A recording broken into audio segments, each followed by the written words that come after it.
Hey guys! For today's video, we're going to ligo in the Magpais because it's super init-init. Pero dun kami sa kabila kasi yung bayad 10 pesos lang. Pero sa Pikas naman, yung may cottage, 40 ata yung entrance. With cottage na ata yun. Mas pinili lang namin dito kasi kami yung nauna. Kami pa yung naunang naligo. Then, kaysa sa Pikas marami na. Pero may sumunod sa amin yung friends ng friends ko. Noon, sabi nila wala daw bayad dito na part. Pero dahil maraming naliligo dito din, kanang parang madaming basura. Kaya nilagyan nila ng entrance fee para sila na yung maglilinis if yung mga tao is hindi nila lilinis yung kalat nila. Kanina ko pa hinahabol yung dragonfly, pero hindi siya mahagip-hagip sa camera. Kulay blue pala siya. If you can see it, paspas kay siya mo lupad. Here's the view pala. It's so ethereal. I don't know. Basta fairy-like siya. Ang ganda, diba? I will show you some of my shots, guys.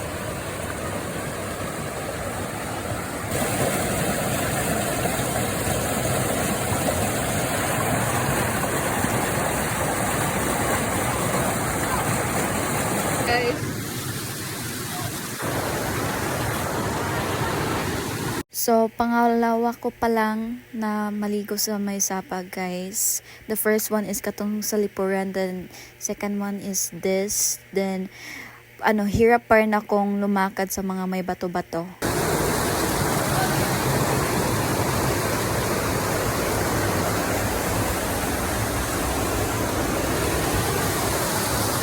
Look at guys. Let me show you.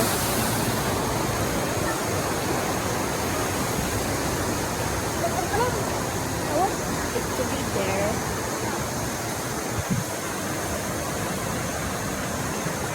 Ito yung pinuntahan ko, guys. Sa may taas kasi siya, kaya nilakad ko pa siya padung dyan. And it's so worth it.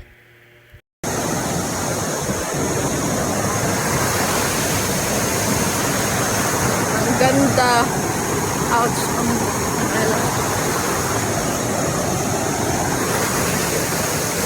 So, magsusugba pala kami ngayon ng, anong tawag doon? Isda, guys. And that oling is from 1 year. 1 year na yung stock sa bodega namin. So, yung usok nga galing sa, charcoal, para siyang nagbibigay ng it's so mysterious. Wala din kaming gasto dito, guys. Yung kaklase lang namin, yung aya. Kaya siya yung lahat may gasto except na lang sa entrance. Pero siya yung sa pagkain and all, like the transportation. Siya lahat yun, yung lalaki yun. At bill si ate. So, habang niluluto yung sinugba, guys, kumain na kami kasi gutom na siya.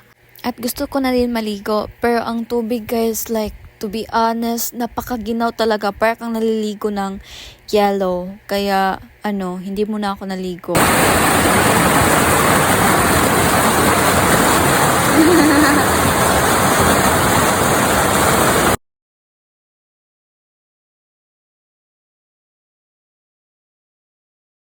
So, in this part, guys, napakarami na namin. Dumating na yung, mga friends ng kaibigan ko.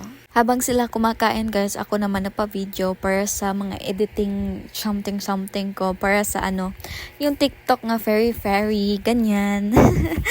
Trip ko kasi maging fairy, guys. Kaya, ayun.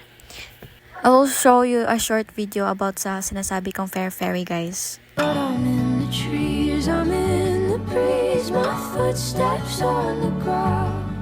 So, yun lang.